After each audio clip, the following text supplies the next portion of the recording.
Getting on the same page with finances can be tricky. Learn how you can communicate better with your spouse about money and more.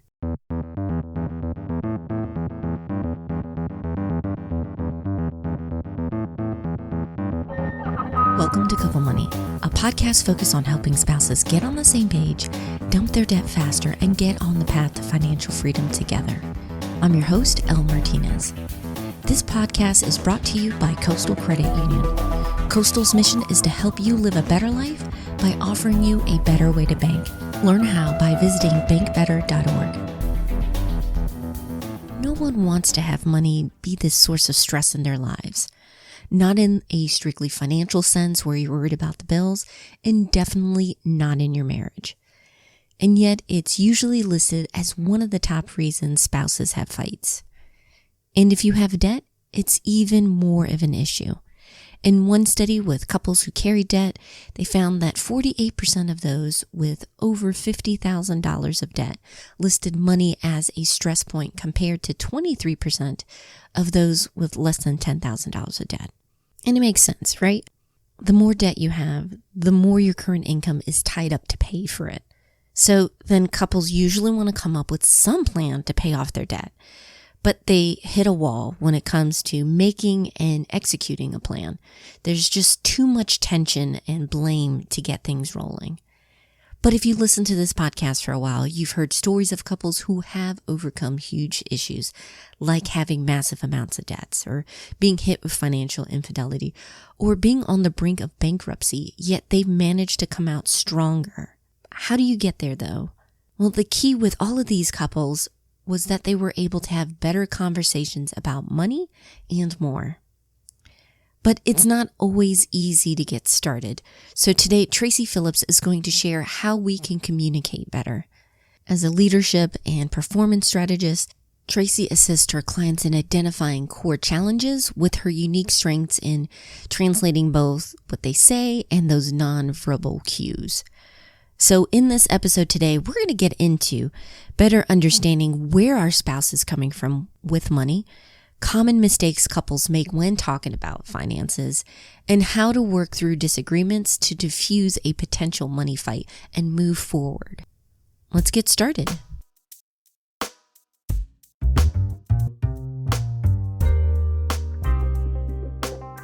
Money can be a hot topic in relationships, even if you two have similar dreams and goals. We're coming at our finances, kids, and life with different perspectives and histories. And that difference can be bigger than we realize. But for most of us, it's something we don't acknowledge until we have a problem. The budget was broken again. And talking about money then is harder because we're focused on the immediate problem, which in turn can make communicating harder because we're locked in a mode of fixing the symptom instead of addressing the bigger issue of not having a financial system that reflects our priorities and values as a couple. In fact, we tend to skip that first step, understanding where our spouse is coming from. The first thing I find is where we struggle oftentimes is that when we're communicating at all, we usually are only thinking about the lens through which we're looking out into the world, or we're thinking about the particular topic. So if this is, finances, it's how are we identifying? What is our relationship with the concept of money? So start off there. How does your spouse view money? How do you view money? And then talk about why. It's an operational pattern based on what they experienced in their home growing up, right? Around their parents, maybe their parents' relationship with money and how their parents communicated around money, the choices each parent made around money. I mean, half the stuff isn't even ours, and we're still operating from this place. And because we aren't curious about trying to figure out why we operate this way, we never figure out where those points where we become blocked in our communications, where they even come from and what we can do about them. And another point to keep in the back of your mind as you're talking about this is just make sure that you're coming in this with genuine intentions of listening. What I mean here is that you're not in a rush to correct the problem or try to offer solutions immediately, but that you're just listening to what they're saying and mentally making notes about their opinions, their ideas, and their viewpoints. What I always tell people is, if we can, let's look at our intention, right? For having a conversation. Is it simply to get information across to someone? Like, I have some things I need to communicate. I just need you to hear them. Yeah. Is it connection?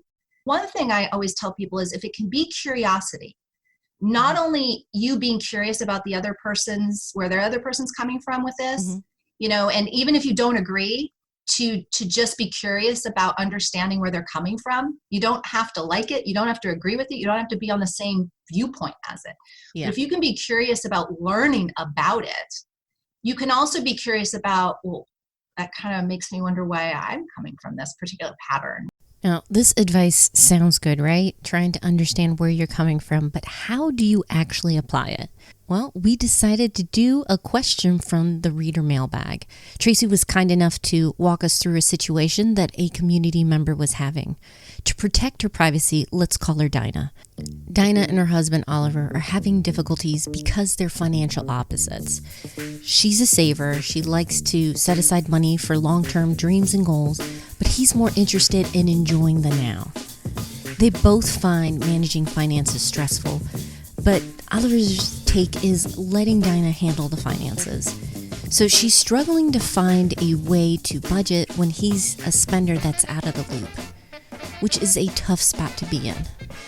The first thing I say is, when it comes to, and it kind of is what we were talking about before, when it comes to conversations, we're usually leading from our own viewpoint, right? Yeah. The lens by which we are looking at the situation, but we're also bringing our history with us, right? And again, as I spoke to you, that history has a lot to do with the family we grew up in, whether it was with our parents, with our grandparents, the family of origin, as we say.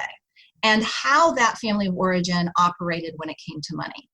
We are very reactionary as human beings, and especially at young ages. It's like we decide to either do what they do, or we decide to do what they don't do, right? We say, I'm going to raise my kids the way my parents raised me, or I'm going to raise my kids the way, the opposite. Yeah. And so that's a reaction, right? Either from a good experience or a bad experience. And so one of the things that I like to look at is where are we operating from much of the time, when we're thinking, but then when we're communicating. And there's 4 areas of hiccup that tends to create the challenges that we see in conversations and in trying to, like with finances, trying to make decisions around what we do with our money. These operate around the concept of being right, looking good, being safe, and being comfortable. And as we're looking at the 4 of these, just understand that many times whenever we approach something from a certain perspective, it's a mix of different motivations. So the concept of looking good, is a lot of men starting at the age of middle school are kind of conditioned to be islands. You are here to protect, provide, and serve. You are here to make the money. I mean, things are changing, but let's just go off of how it's been for a while. You're here to make the money, solve the problems, take care of your family, be all you can be, right? And then some, but basically be the problem solver. Now, the problem is we raise the boys to think this way, but we don't give them really the support, because you're also not supposed to ask for help. You're also supposed to have all the answers. You're not supposed to show, negative emotions around it. You're supposed to just have it all together. And how do they do that, right? Where do they turn for help? It's what I found when I worked with the men in Butner. They were ex-executives who all found themselves imprisoned. Why? Because they didn't think they could ask for help. And they just kept making a series of decisions based on trying to look good, doing what they thought their job, their culture was expecting of them, but really ultimately not having a clue of what they were doing. And so we do this, and it's not just for men. I mean, women, depending on how they were raised and in what industries they are, I mean, sometimes in certain corporate situations, showing you don't know is like corporate suicide. You really need, to put that good front up, like, if I don't know, I'll figure it out. The self-made concept. Next one is being right. And that's very similar. I mean, they're all very similar. Being right is oftentimes we go into these conversations and we're just so focused on our way is the right way, that if we look at the outcomes, like, what do you really, you get into this conversation, it becomes an argument. You're like, what am I even shooting for here? What's the outcome I want? Is it to come up with a solution for our finances, or is at this point in the argument, is it just to be right? Next one is being comfortable. A lot of times we want things to be different, but we don't want to leave our comfort zone in order for that. And so this is one, not to say that only women operate from this place of being safe. They always say, what I've heard in a lot of conversations, usually behind the scenes,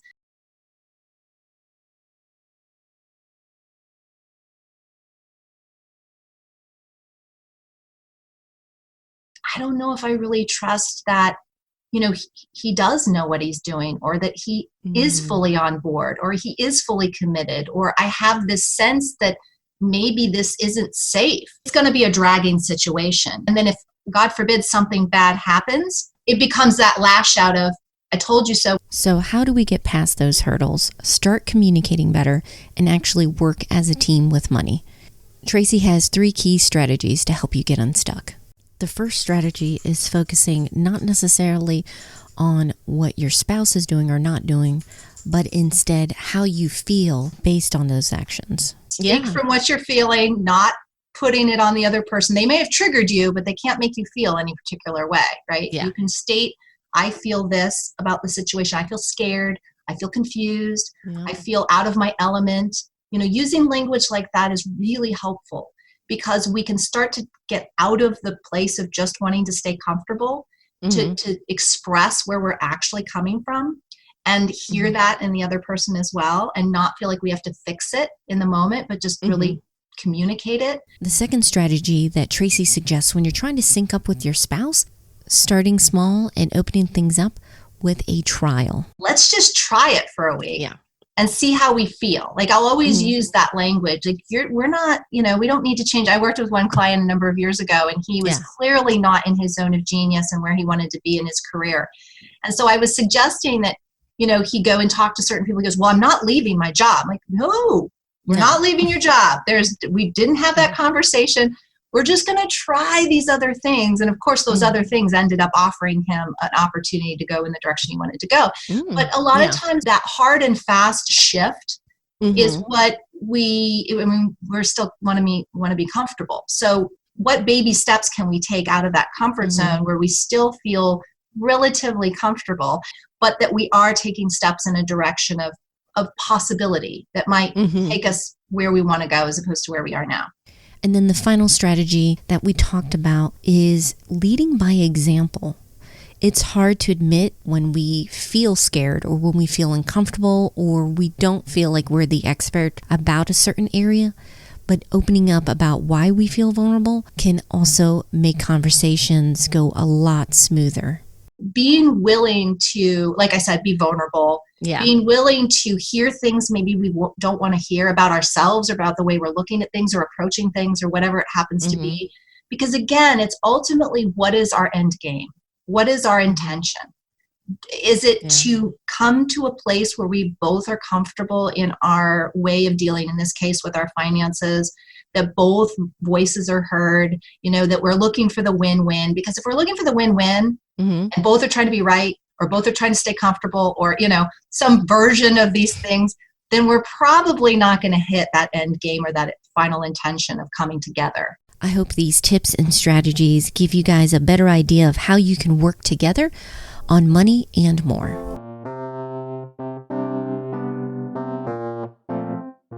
This segment is brought to you by Coastal Credit Union. If you want to live better, you got to bank better.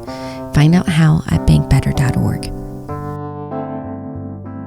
Before we wrap up, I want to share a few key takeaways I got from preparing this episode, as well as a money tip that you can use this week. The first one is take a step away from the numbers. I know our immediate reaction when we're dealing with debt that's bothering us, or we have a budget that's just not working, is we want to jump into the numbers.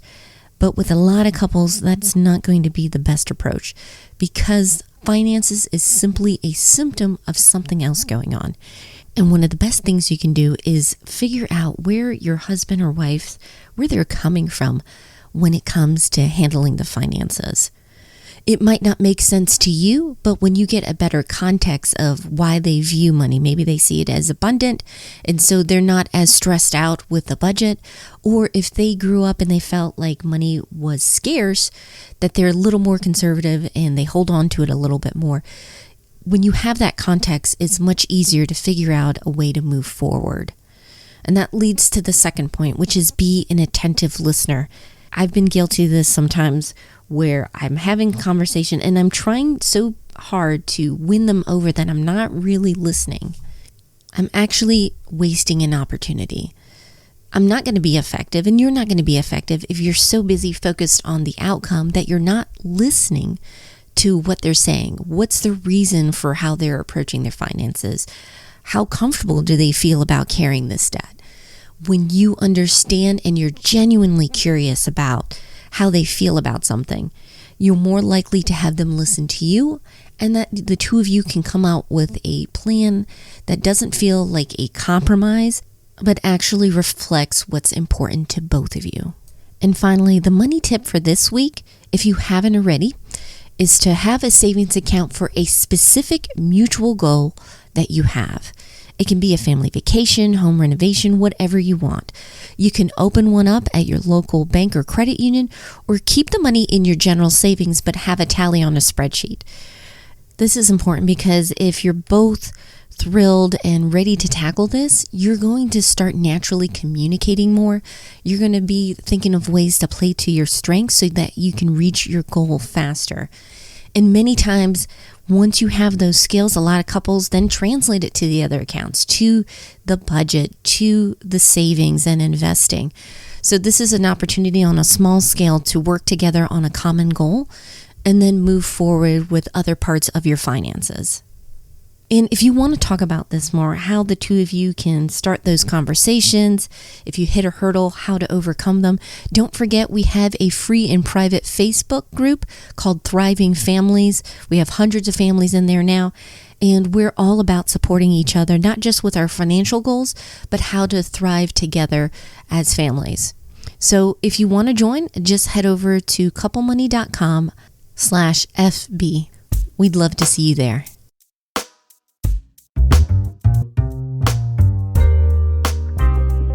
Special thanks to Tracy for being a part of the show. If you want to learn more or perhaps work with her, you can visit theinnatecoach.com. And I also want to say thank you to our sponsor, Coastal Credit Union. If you're in the Raleigh-Durham area of North Carolina and you're looking for a better banking option, please check out Coastal Credit Union. They have competitive rates on their accounts, great services, and a team that's focused on helping you with your finances holistically. You can see all that they have to offer at bankbetter.org. Next week on the podcast, we're continuing this theme of love and money with merging finances, specifically when one or both of you are bringing in debt. Who's responsible for what? How do you come up with a plan together to knock out this debt? And how do your credit scores affect one another? So if you haven't already, make sure you're subscribed. You don't want to miss out on that episode. We're on iTunes, Spotify, Stitcher, you name it. And if you want to share this show with your friends, I would be so grateful. Let's make money a way to connect instead of being a wedge. Our theme song was by Gentle Regime, additional music by Lee Rosevere, and audio. Finally, and most importantly, thank you so much. I appreciate your support and thoughtful comments, questions, reviews that you've been leaving. I read them all, and I hope you have a wonderful week. Take care.